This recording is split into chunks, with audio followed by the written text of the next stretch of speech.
গাছ বাবা, আজ 12 বছর ধরে চেষ্টা করছি, আমার বউয়ের কেন একটা বাচ্চা হচ্ছে না, দেখেন না। গাছের পাতা নড়ে চড়ে, মাঝা মেয়ে গর্ভ ধরে। এই লম্ফ, তোমার পেটে বাচ্চা। দাঁড়া, অত লাফাস না। কেন, কি হয়েছে গাছ বাবা? শোন, গর্ভে থাকা অবস্থায় এই সন্তানের বিবাহ না দিলে জন্মের সাথে সাথে এই সন্তান মারা যাবে। গাছ বাবা, কোথায় গেলে? আরে, আমার ছেলে হবে কি মেয়ে হবে আমি বুঝবো কি করে? ওগো, মনে হয় আমার মেয়ে হবে। ঠিক তো, তাহলে একটা পাত্র দেখি।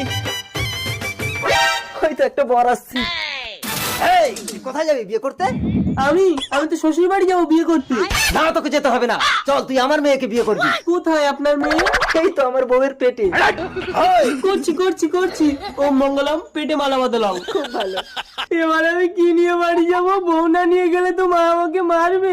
ঠিক আছে, তুই আমার বউটাকে এখন নিয়ে যা, বাচ্চা হয়ে গেলে আমার মাল আমাকে ফেরত দিবি। হ্যাঁ, ঠিক আছে, যা নিয়ে যা।